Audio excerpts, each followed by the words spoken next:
I'm Andrea Immer Robinson, and I'm a master sommelier. Exploring wine and food is my passion, and it's my life's work. As a wine and food book author, TV host, trained chef, and educator, it's my privilege to share with you the fun, people, and places, and the delicious pairings that make our lives and our planet a better place. Welcome to Quench from my home in wine country. Well, hello everybody, and welcome to Quench for the month of February. It is great to be with everybody. I'm just checking my audio. It looks like we're good, and we have a few people already here that are joining in. So I just want to say, first of all, it's been a little while. Normally I do Quench in the middle of the month, but I was traveling for a project. I missed the Super Bowl, so I hope your team won. I always love watching that live. I was in France. I woke up at 3:30 in the morning and had that moment of like, oh my goodness, this is a game, crazy game. But anyway, so it's great to be with you. It also, though, this delay gave me a good amount of time to be able to prepare for tonight's topic, which is going to be on the subject of alcohol and health. And I'll tell you a little bit about the scope that I'm going to cover with that in a second, because I'm not a scientist, I'm not a doctor, but I am a hospitality professional and a mom and a friend and a sister and a daughter and a longtime lover of wine and the long history of all fermented products. Because if you think about it, fermentation makes a lot of things really good. It makes it makes milk something interesting, namely cheese. And but it's been important for things like chocolate, coffee, tea, obviously so many grains that turn into beers and spirits that we love and sakes that we love. Fermentation is kind of cool. And of course, bread. We're going to be talking about bread tonight, and so this is kind of a kitchen conversation. One of my colleagues who helps me a lot with the graphics in this program, she said it's kind of like a Delilah session. So I don't know if you guys have ever watched the show Delilah or listened to the radio show, but we're just going to talk about this as one-on-one between you and me, because I've done a lot of research, and I do have a statistical background and a research background, not in medicine, not in the biological sciences, but in economics. And so I do know how stat works and how projections work and correlations and causations and things like that. So I was able to make some sense of the stuff that I read, so I thought that I would share it with people and also give a little bit of background on kind of what's going on and why this is all in the news. But before I do that, I first want to say thank you to the January viewers. A lot of you tuned in, but also to my guests. I had Chris Tyrrell all the way from the Hunter Valley in Australia. It was 5:30 p.m. Pacific time. It was the next day, 12:30 lunchtime in the Hunter Valley. And I had Mark Davidson, who's Wine Australia's educator for North America, and Gavin Spate from Old Bridge Cellars, one of my favorite importers of Australian wines, because of course in January it's summer down under, so we focused on really the inimitable styles of Australia, because while Australia, like lots of other New World or non-European wine regions, Napa Valley and all of California and Oregon and so on, Washington included, I'm going to throw Texas in there, Virginia, New York, and so many other states, even just here, we make wines that mimic the classical European styles, but Australia also really has its own inimitable style. So we talked about bottle-aged Hunter Valley Semillon, Rutherglen Muscat, they're sticky, and then a really distinctive but very classical Chardonnay, as well as a wonderful Old Vines Syrah Grenache blend. Australia is one of the few places on earth that has old vines, and vines get more expressive and interesting the older they get, make better wines. Just like us, right? We don't make better wines, but we make better conversationalists. So I want to start with that, and then let me just get into the scope of what we're going to cover tonight. It certainly isn't everything to do with alcohol and health, because I couldn't possibly do that. But I also just wanted to make this a resource maybe for my colleagues and certainly for all of you who are my friends. So we're going to talk about why this topic is so much in the news right now, why there's so much confusion around it. I'm also going to address the topic, because it's something that's near and dear to a lot of our hearts. Is wine different? Because it's something that I think a lot of people care very much about. And I'm going to say yes and no, or in the sense that there are other things that are like wine, that are alcohol beverages that have some of the same characteristics of what make it distinctive and special. And then we're going to really focus on health-forward pairings, because if we're talking about health, it's not just one input, is it? It's so many other things, and we really, really need to be focused on that. But before I do that, let me just mention the main reason that wine and alcohol and health are in the news right now is because 2025 is the 5-year mark for the update of the Dietary Guidelines for Americans, which is done by the USDA in conjunction with the Department of Health and Human Services. If there are still people working there, I think there are. We certainly need them to be. And every 5 years, they update these guidelines. And so they're the things that tell you the proportions of, whole grains you should have, the limitations on maybe saturated fat, and they give alcohol guidance. So that's really one of the main reasons it's in the news for us right now. It's in the news in other parts of the world as well, but that's a big one here. But before we do that, let's jump into food, because when it comes to health-forward pairings, we all know the superfoods. I'm going to talk a lot about the ingredients that we should be focused on tonight, because if we're eating a healthy diet, that's such a huge aspect of it, right? And it takes a little maybe extra time. I don't think it takes extra money if you think really carefully about it and you buy things on sale and maybe do co-ops with your friends. But it's the whole grains, it's the nuts, it's the avocado, olive oil, a go-go. It is truly a superfood, lots of polyphenols, just like wine. But salmon and other fish, legumes, tomatoes, and you're gonna be like, why are we talking about tomatoes? It's not the season, but I'm gonna show you a trick. And chocolate, we got a doctor's note for chocolate, didn't we? A couple of years ago. We will be talking about dark chocolate specifically, and this is not my first chocolate of the day, just so you know. I've already been at it. But we'll be talking about that. But first of all, let's jump into a whole grain pairing. You guys know, if you've looked at my food and wine pairing book, you know that I love popcorn. So this is straight up hot air popped popcorn. Well, why? Well, so that when I add the fat to it, I can add the fat that I want to. I'm not popping it in the fat. That air popper that came from, I think, Walmart, probably 20 years ago, is one of the hardest working appliances in my kitchen. Love this. Love to eat this stuff. My dog that's the one people food thing he gets, and when he hears the popcorn popper and smells the popcorn, he goes nuts. So he's not here right now. He's having a play date. But I have used, instead of butter, I love butter, and I don't think it's the demon, but oil, especially olive oil, is considered to be even healthier because it doesn't have the saturated fat. This is a black truffle flavored butter, and if you're a truffle snob, you're probably going, you shouldn't buy that stuff. But there's nothing wrong with it, and it tastes and smells so good. So I've just thrown a bunch of that in there, or as much as you want. And then I'm just gonna check really quick my notifications and just make sure that you guys are hearing me okay.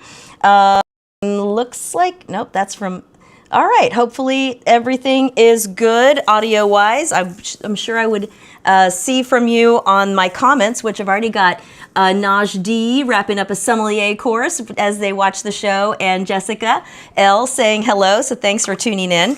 I'm gonna try to keep an eye on comments tonight, because if you have questions or comments, I would love to make sure we're interacting on this stuff. I also do have on my website a notification about this, a little bit about how I've been thinking about it lately, and a link to a resource page for some of the resources that I've looked at, and I will be adding to that. But I just added truffle salt to this, all right? So truffle to me is the ultimate way to have popcorn, and I trick it out by using truffle oil and truffle salt. And so my first pairing tonight, I call this health forward because to me, champagne is a great wine to have really with food, not just for celebrations, not just for toasts or special occasions. It's 12 to 12.5% routinely. So if you're trying to cut down a little bit on alcohol, or you just want to slow down in terms of how much you're taking in, it's a great choice. And of course, when you've got the toastiness of that traditional method style with the toastiness of popcorn, you can dollar cost average, because the popcorn's not very expensive. The champagne's a little bit, but it's still the most affordable luxury out there. So this, my friends, is a toast to our health. Great way to get started. I will not be sharing that with the dog tonight. All right, maybe a little bit.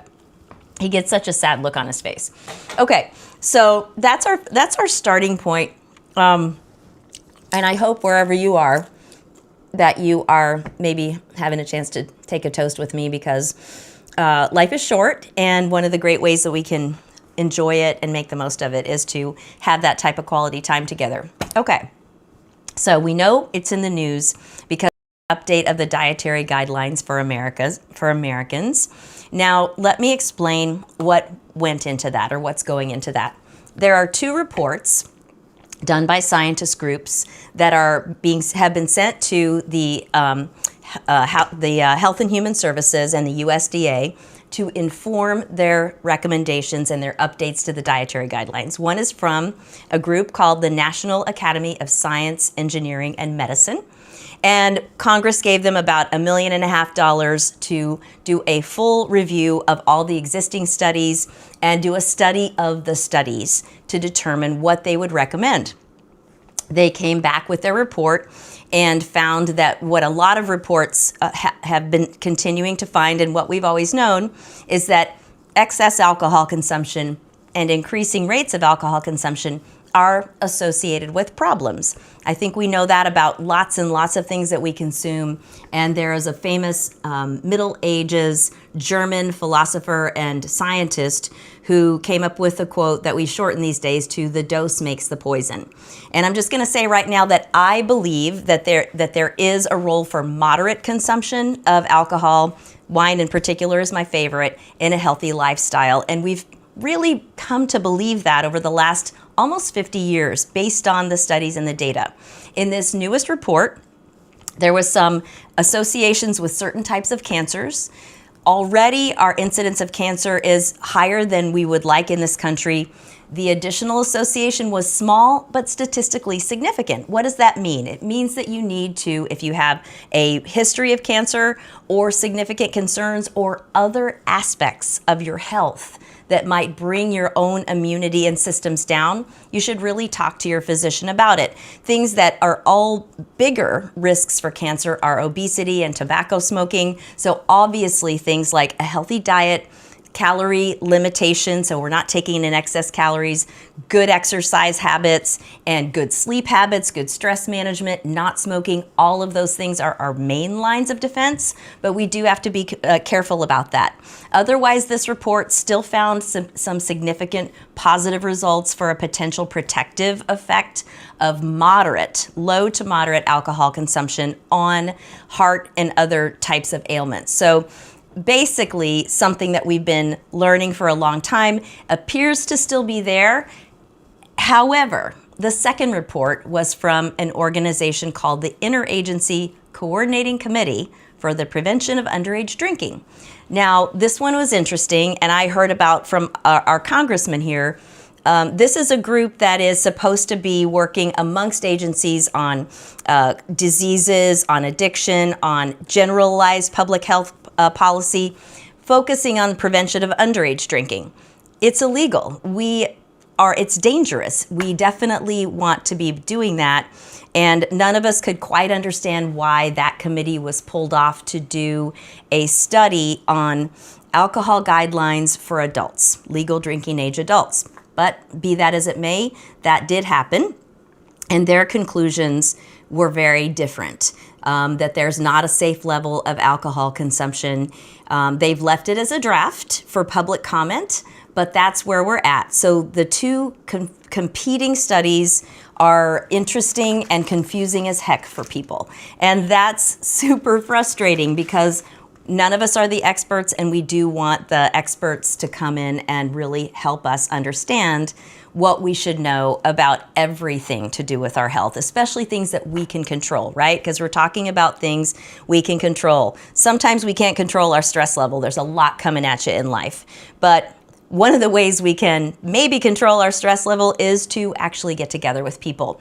And I think we all have seen in the last couple of years, the Surgeon General came out with a health advisory about an epidemic of loneliness and serious concern about what social media does in regards to that. So there's a lot coming at us. It's sometimes very hard to have our own discipline to control that. on top of just the rest of life and all that goes along with it. That argues for something that is important to keeping us healthy, which is community and connection with other people. I'm just going to check in, and I've got Patricia from our workout this morning. It's great to have you here. We did do the cardio weight class, yay! And we talked about this. And so, Patricia, cheers to you. I'm glad that you're joining in because we all want to be getting the best advice we can. And I'm not giving advice, but I'm sharing what I know, and I hope that you'll do the same for me. So thanks for joining. I've also got, let's see, a question here from Jessica. Is coconut oil healthier than butter? And if so, what would you pair with it? It's very interesting. I think from what I have read about coconut oil and butter, I don't think that coconut oil is necessarily healthier. They both have saturated fat. And so that is something that, although a lot of people really swear by coconut oil, and I'm not exactly sure why, it does have a slightly higher smoke point. Having said that, I love them both. I don't like coconut oil on popcorn. I've tried it and I feel like it dominates too much, but that might be just me being used to the taste of butter, or in this case, truffle oil. But I think coconut oil is actually pretty delicious with almost anything barrel fermented. And there's a really interesting characteristic that especially comes up with wines that have American oak barrel aging. So I'm thinking especially Rioja wines from Spain, the reds and sometimes the whites. And I'm thinking certain Zinfandels from California, like Ridge, who we all love. And Silver Oak, their Alexander Valley Cabernet is aged in American oak. There's this kind of coconut quality that comes through with that, which I think is great. And so that's the wine that I would pair. And I would use coconut oil with things like seafood and probably a little bit of grated ginger and stuff like that, and be a delicious flavor profile. I more use coconut milk in the Indian food vein, and I really like that quite a bit. But thank you for that question. So going back to, I'm going to take a little break now from the study piece, and we'll come back to why those two different studies had such divergent conclusions. And but first of all, let's go to our next pairing, because I think that this one is a cool one. I'm going to talked about whole grains. We've already loaded up on whole grains with the popcorn, but I've got this wonderful multigrain bread, Patricia, from Sunshine Foods. This is the Costo Bakery multigrain. And let's see, I've got to find my little knife. What did I do with that? Here we go. As you can see, I'm wired up here so I can hear when things get started. But I'm just going to make some toast, and I've got my Breville panini press over here. I'm going to toast the bread right on there. So I'm going to do a couple of kind of 1/4 inch, 1/3 inch thick slices. This is going to fill me right up even before dinner gets started. But my kids are coming home. I actually am going to make dinner as we speak, so you'll see what we're cooking.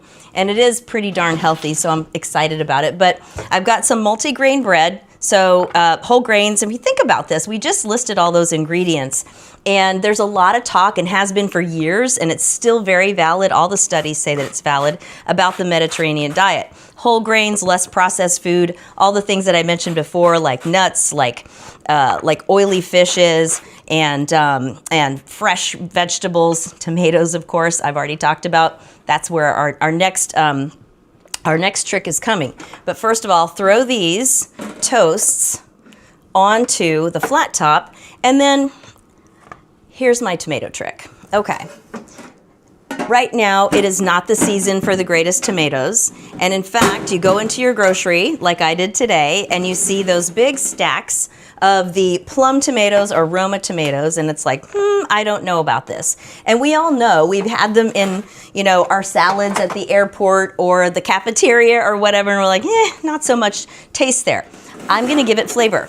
Now, this is not something that everybody would necessarily do, but I'm obsessed with the flavor of smoke. And I think, in fact, there's a whole chapter in my cookbook called Where There's Smoke, There's Flavor. And you know it's true. We love our smoked bacon, our smoked salmon, smoked duck, smoked whatever. In culinary school for my final exam, I smoked rice, I smoked mushrooms. I don't know how many different things I smoked. It was quite a fun thing. I had to do a whole menu, and then I actually had to cook it. But this is what is called a stovetop smoker, and it's from a company called Cameron's. I think they're out of Colorado. I have 3 of them. This is pretty crazy. But, and I'm just checking in and making sure everyone can hear. Let's see, you are on a pulled away camera angle so we can't see the cutting board. Thank you. Let me just jump over to a different camera angle. That's a good point. There we go. That's what I meant to do. Okay, cool. Thank you, Ann. Now we're back to this. Okay, so I've got, it's basically a giant, it's like a cake pan, an oblong cake pan. And you can see mine is completely beat up, banged up because I smoke in it constantly. And you can do this inside. It's called a stovetop smoker. I usually do it outside on my side burner of my gas grill, but that's usually because just I'm using all the other burners.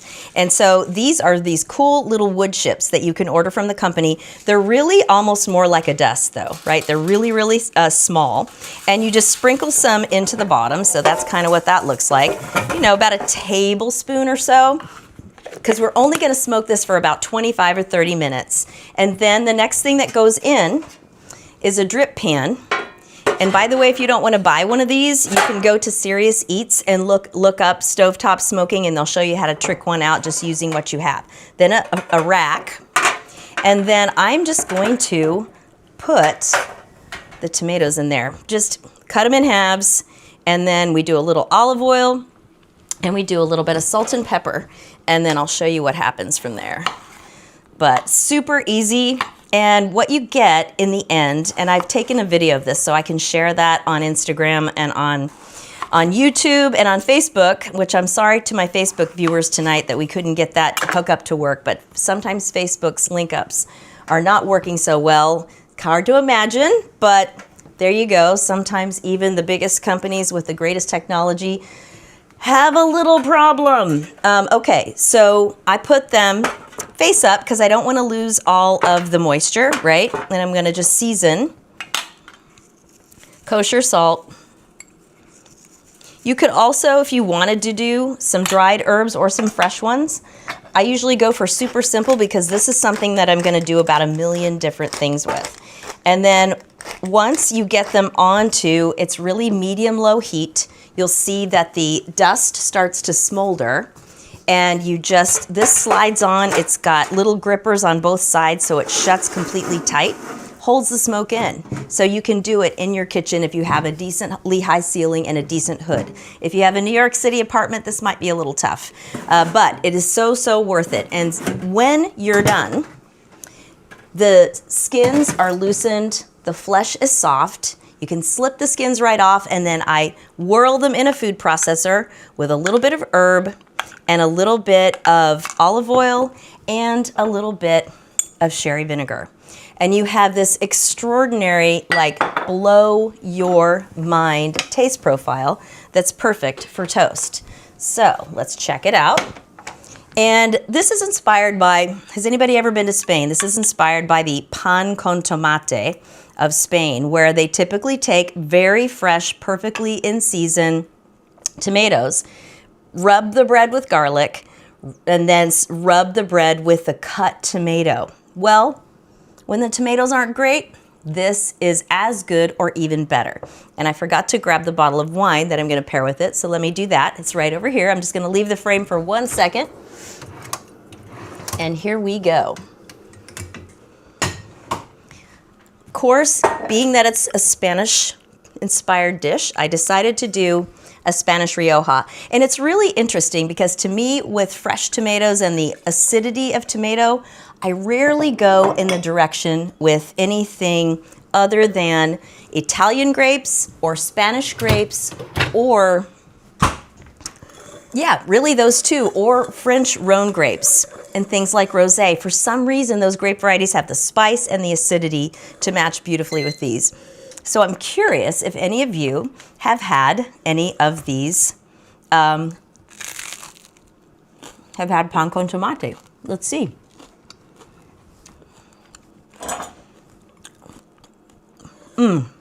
Okay.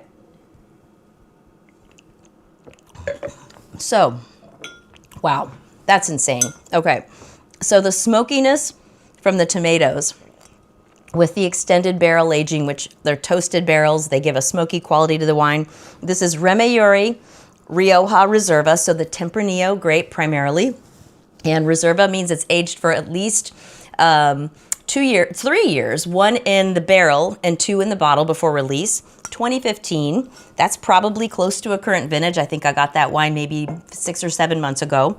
And the beautiful acid plus the swarthy, smoky kind of Mediterranean flavor profile, it's sort of hard to describe, make that a fantastic combination. So I really, really suggest that you enjoy doing stuff with tomatoes, lycopene, vitamins, that anything with a lot of color has a lot of healthfulness to it. So curious what you think about that one. Jessica says she loves pan con tomate, which, yeah, it is just so, so good. Usually they use a very crunchy, almost cracker-like bread for it in Spain. Don't have access to that here, but delicious, delicious stuff. Okay. Going back to the alcohol and health question. Now, you may be wondering, why were the studies so different in their outcomes? And it's an interesting question. They both use similar methodologies. They had to rely on sometimes the same studies, and the methodology that you're able to use to explore or to create a connection between a particular behavior or an input, in this case it's alcohol. Sometimes they may study a drug, sometimes they may study exercise or smoking or any number of things. In the case of something like something we consume, they use something called an observational study. And this is where they watch the behavior of people with different behavior patterns, sometimes different other aspects of themselves. They usually classify them by sex, by age, sometimes by place in the world. In our country, they don't usually break them down regionally, but for these studies, they looked at country studies from all over the world, because the more data, the better, right? You're trying to look for broad patterns. So they follow people over a period of time, and with it, when it comes to alcohol, have to rely typically on self-reported behavior, how many drinks a person has per week or something like that. And those studies are typically what has to be used for alcohol, because the opposite type of study that is more commonly used and in fact is considered the gold standard is what's called the randomized controlled trial. And this is where they actually assign different cohorts, different groups of people. They say this one's going to have the placebo, this one's going to have the drug, and then we're going to follow them to see which one has an efficacious outcome. Is the drug effective or not? That's the way it's done for pharmaceuticals, and it is considered the gold standard. When it comes to things like food, when it comes to things like alcohol, it's very, very rare that this is done. Partly because it's ethical. You would have to assign different people different alcohol consumption, and you don't want to assign somebody, whether it's food or anything else, an unhealthy consumption pattern.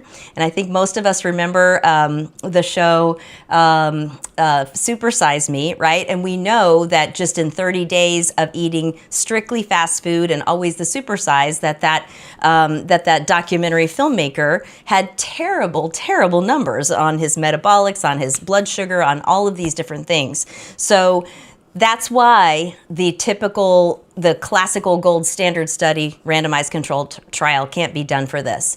So both of the studies that we're talking about, the NASEM and the ICC-PUD, which respectively found still some positives for sure to moderate alcohol consumption, and the other one did not, used similar methodologies. There is an additional methodology that is increasingly being applied, and it may have promise. It's called Mendelian randomization, and I won't go into it here. But for the most part, there weren't many studies included in the NASEM study, and for the ICC-PUD, they said they didn't include any, which I find to be interesting because it's considered to be a very promising method. But nevertheless, they did not. So we ended up with different results, and I'm going to just tell you that the news stories didn't quite give all the information that I would have liked for them to give about it. And specifically, for the ICC-PUD, the study author is associated with a temperance group called Movendi. You can look at their website, and you can look at the resources that I've linked up on my page, and you'll see that that is quite quite a significant relationship. Blog posts and they pay for, attendance to meetings and things like that. And the same is true for a collaborative writer of his called Tim Stockwell, who has been quoted in probably every article that I have seen about this topic over the last year and a half. Close to that anyway. Certainly most of the major publications like the New York Times and others. So I want, when I see these big publications quoting these people, I want them to be letting me know about the bias. Temperance, if you don't know what that means, it's people who would like there to be completely no alcohol allowed ever for any reason. And they worked for many years to remove the use of harmful use of alcohol in World Health Organization documentation, and they successfully have almost succeeded in getting them to do that. If you happen to notice, in the last year and a half, the World Health Organization came out and said that there's no safe level of alcohol, not because they can prove that there is no safe level, but because they can't prove that there is one.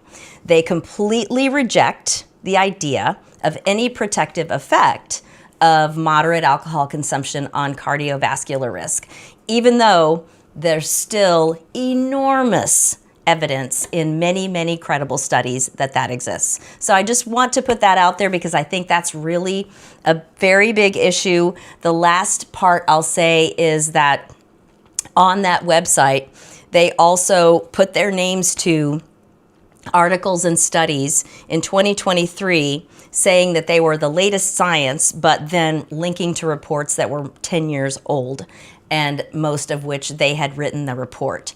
That's of great concern. And lastly, they criticize their own methodology. On that page, the website clearly states, hey, you should be using randomized controlled trials for there to be any credibility to your data, but they don't do it either. So the only way that you would know that that's something that is what every study is done by is if you did all the research that I did. Super frustrating. That is exactly the reason why we need to have another pairing, don't we? So this one is the most exciting one of the night. Not really, but I love it. So I'm gonna grab a little plate, and I'm wired up here, so I'm just gonna come back here and make sure I don't trip.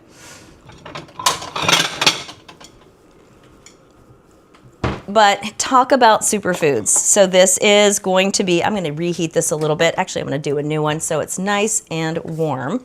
I'm going to let me make sure I'm wide enough so you can see. Let me go back to the wide shot here. This is toasted bread with olive oil, chocolate, and sea salt. So I'm going to grab my multigrain bread again. And this is a monster slice, so I think I'm going to cut it in half, at least for me.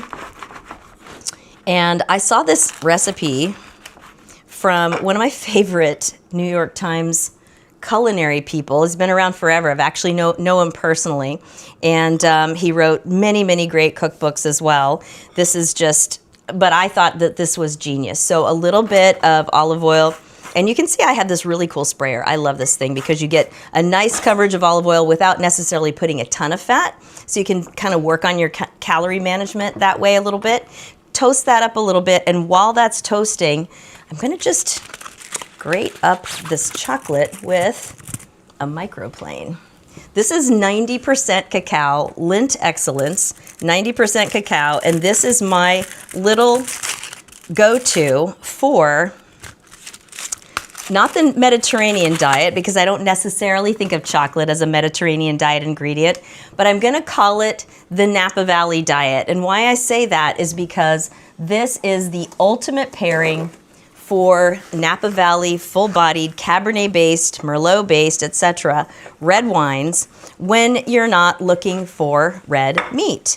And frankly, most of us are probably trying to look for less and less red meat these days because for health reasons, little bit can be good, especially if it's grass-fed and well-raised and well-husbanded. But I think we could stand to adjust the Napa Valley diet to do more chocolate, more dark chocolate and a little bit less red meat, or at least make sure that the red meat is the garnish on the plate and the vegetables and the sides are making up a lot of the balance. Alrighty, so here's what you do. This is the greatest way to do it, and you want to use a super dark chocolate. I did 90%. I've done 85 before, which I love. Anything lower than that is a little too sweet, because once I'm bringing in a dry red wine, I don't want a sugary dish with it, because basically sweet in the wine will really take out of balance the fruit. Sorry, sweetness in the dish will remove the balance of the fruit in the wine. And let's see what we did with our corkscrew. So I've got Schaefer, just because, why not? It's a little bit of an expensive one, but super fun. Schaefer Napa Valley Cabernet Sauvignon 2022, and this is called TD9. And if you know Napa Valley Cabernets, that you know Schaefer was started in the 70s by John Schaefer, taken over by his son Doug. They did sell to a large Korean conglomerate in the last few years, and I haven't tasted it since then, so I'm putting it on the spot as we speak. All right, drum roll, fingers crossed. Oh my gosh, it smells as good as ever. Wow, this has got a really nice almost a cacao smell to it, actually, I will say. So that's really great. And then I'm just going to basically spread the chocolate shavings on there. And if you can see, I think you can see, this is melting right into the toast as we speak. And then the next deal, and you're like going to be like, really? But I swear this is really good. And then I'm definitely going to have to get a napkin, because I will look like a 2-year-old at a birthday party. Where we go? Here we go. Olive oil on the top and a little bit of salt. So to the degree that there is that little bit of sweetness there, the olive oil is going to give it that earthiness, and the salt's going to give it that punch. And do I have a chocolate mustache? I don't know.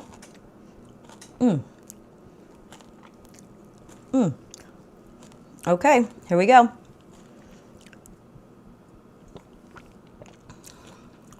Spectacular. Yeah. If you came to a Napa Valley tasting room and had that pairing, you'd buy the wine. I guarantee it. That is so, so good. Super easy to do, as you can see.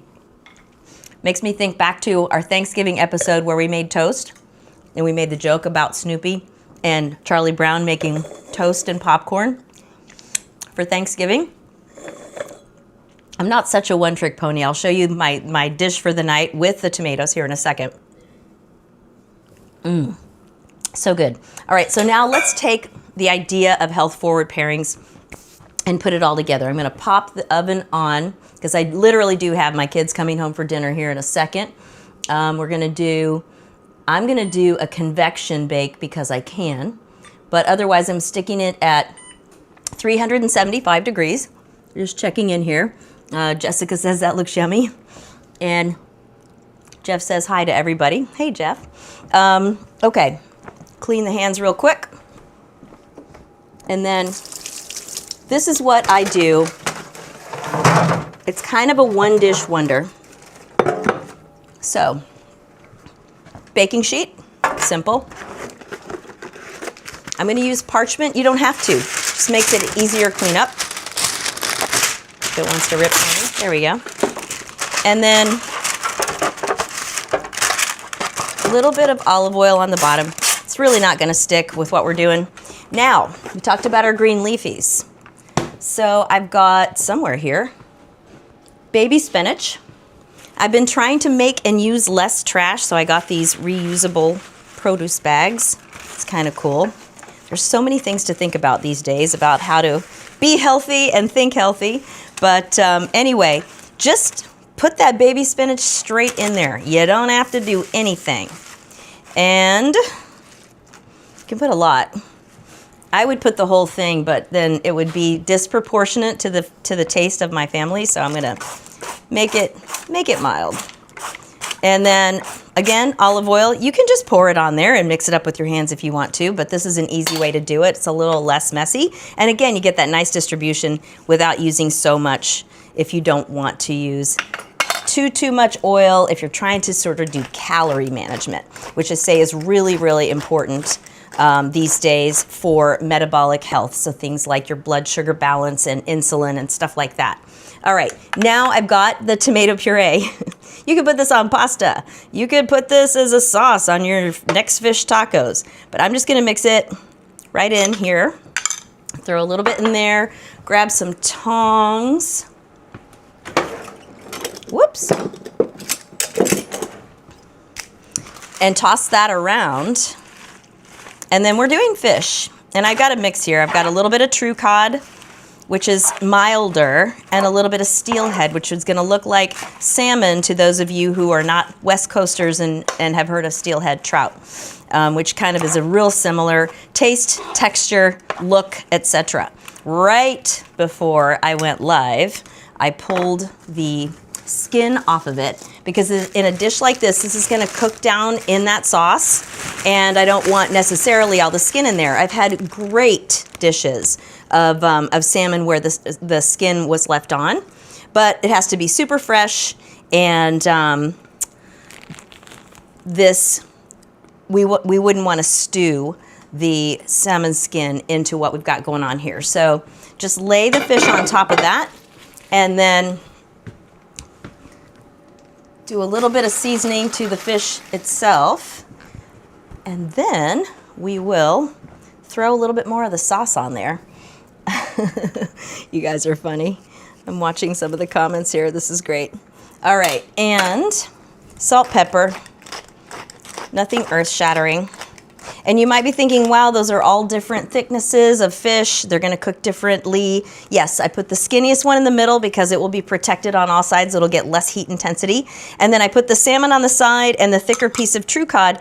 Well, to me, I want the true cod to cook through, and I want the salmon to be medium rare. So I think this is gonna be about perfect. But after about 15 minutes, if you think your salmon is too rare, just cut it down the middle and separate the two pieces apart and let it cook for a little bit longer. But that is it, super simple. And when it comes out of the oven, you won't see it, but when it comes out of the oven, the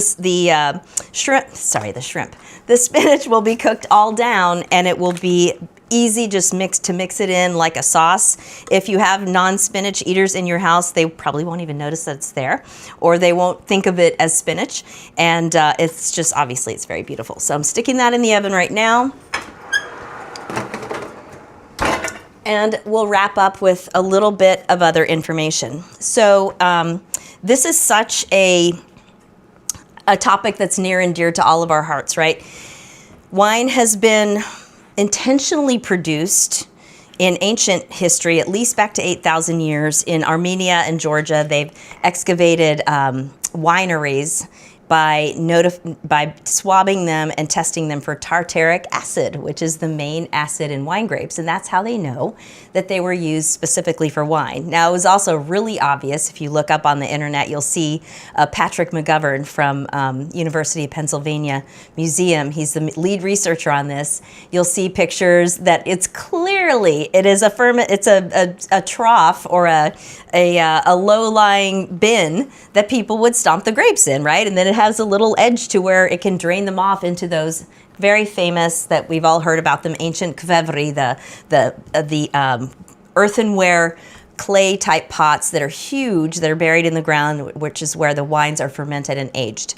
So we know that wine has been intentionally produced by man for a lot of years, 8,000 years, which is maybe, and I was talking to a cardiologist, an intervention cardiologist today, meaning he deals with people who come in with chest pains and are in danger of a heart attack, and he's very convinced of the value of wine, and in moderate quantities, can't state that strongly enough, to cardiovascular protectiveness for people who are otherwise healthy, right? Moderate wine consumption is only for people who are otherwise healthy mentally and physically. That means if we love it, We've really got to drill down on all the aspects of health that we can. And that means stress management, community, right? That's one of the reasons that wine means so much to us. It's not the only alcoholic beverage does, but it's one of the big ones. And that's where I want to speak to the idea that, is wine different? And I want to know, what do you think? I'm just curious. And Anne's asking, what's the spray bottle I'm using? It is called Evo, EVO oil sprayer. I got it on you know what, Amazon. And I got it off of a blog site. I don't know if she still does her blog, but I used the affiliate link because when somebody turns me on to a good product, I want them to get that 15% or whatever. Her name is Mama Shire. So shout out to Mama Shire. Loved your blog, and it was a great discovery. I have 2 different colors. So I have one type of oil in one and olive oil in the other one. But it works so well. But anyway, when we're talking about is wine different, couple things. I do think that before brewing specifically got really successfully done, and we also know that distillation for spirits came a lot later, the main consumed product from alcohol perspective was fermented fruit. So that might have been grapes, might have been other things. Part of the reason for that being a good thing was that fermentation preserved fresh food for a longer period of time. So when you didn't have refrigeration, if you had fermentation, and you had something turning into wine, as we know, alcohol is a preservative, and it would allow you to keep those calories wholesome and consumable for a longer period of time. You could dry the fruit for sure, but not all grapes dry well, and wine grapes in particular have so little juice, such thick skins, and such prominent seeds that fermentation and creating them into a wine that would not go bad as fast as fresh fruit would made a lot of sense. In that time frame, I think the human body adapted its ability to metabolize it. Now, we talked about this before. Too much is too much of anything. And so we can't metabolize too much alcohol. And I think that's what makes wine and other beverages that fit the meal environment different. There's another reason that I do, but first of all, the ones that fit the meal environment, the tradition of sitting together. Now, that may be beer. I love beer with certain types of foods and meal traditions, and so fair enough. There may be those things, and there may be certain spirits that fit into the meal tradition. If not, you need to add food because it slows the absorption of alcohol. That's really important.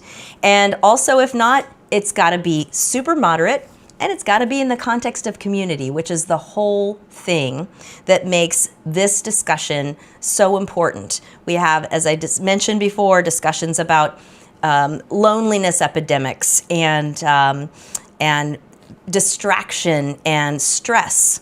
We shouldn't be doing this alone. We should be supporting each other and taking care of each other, and that's exactly why I think this topic is really important for us to engage on, be smart about, be moderate about, but also really know that this is something that we can share in and enjoy in moderate amounts. I also want to say just about alcohol and health that I think wine is different because it does have components in it that are not yet well studied, but that probably do have some antioxidant effect. Alcohol is the opposite. It has an oxidant effect, which may be part of why it's in extreme quantities not good for you. But there's polyphenolic components and things like that in wine that we don't know that much about, but that seem to potentially have protective effects. Regardless, the main molecule is alcohol, so we have to stay moderate, we have to stay light, we have to have it with food, we have to have it with each other, and we have to remember that that's really what it's for. And then I just want to circle back on the motivation behind the organizations that are pushing for the no safe level. We know it's because they really just want alcohol to go away, but what they're using is a tactic that I think is important to point out, which is to link it to tobacco, and the idea that the harms of tobacco were something that were kept from the public or desired to be kept from the public by what was called big tobacco. These same people are essentially stating that alcohol is all associated with big alcohol. And that isn't true. We all know that the vast percentage of producers, maybe not volumes of gallons of things, but of products that are thoughtfully made, intentionally farmed, maybe have long-standing traditions attached to them, maybe have families attached to them, certainly have communities attached to them that are awesome places, some of the most awesome places on earth. I think we're up to like 17 wine regions that are UNESCO World Heritage Sites, meaning they have enduring value to humanity. These are not big alcohol who are out there to try to just sell you something more. They're out there to share a cultural tradition and an artisan product and an art that they're proud of and they should be, and that we're, I think, enhanced by, our lives are enhanced by. So that's where I land with it, and I really just wanted to share that with all of you and make sure that we come away with a couple takeaways, that the patterns of amount and context matter. So binge drinking, we know the issues with that. Forget it. You know, if you have 7 drinks a week, but they're all in one day, that's no good. And with food, with people, and if you're not with people, you can find a way. We can connect with each other digitally still, but we can also be chatting and talking and connecting real time. And that is the beauty of the digital world. But just make sure there's a real person on the other end, right? That's what we're doing tonight. The other factors that none of the studies consistently successfully solve for are things that may just as well be contributing to outcomes as alcohol. It's diet, it's smoking, it's excess calorie consumption, it's obesity, and it's stress, sleep. All of those things are incredibly important. And then there are genetics, which most of us don't know our genetics, but there are huge, huge, huge factors. So when you're reading something, when you're looking at something, feel free to check out the resources that I've shared. I just wanted you to know that once I figured out that the major studies that are saying there's no safe level of alcohol are very connected to this temperance group, I started to really suspect it. And then when I started to understand that they were trying to lump these products into the notion of big tobacco and just basically use the same playbook, I started to feel like, hey, we already knew that we're mostly on our own in terms of getting real accurate information. And I haven't presented you with a bunch of accurate information here tonight, but I've presented you with some questions to ask and a basic framework for where we're at least in this country right now, so that you can go to all the people you love and all of the caregivers that you trust with some good, solid thought starters and conversation starters about this. I hope it's helpful. I really appreciate everyone joining in, and just want to say thank you so much for your support. The next show,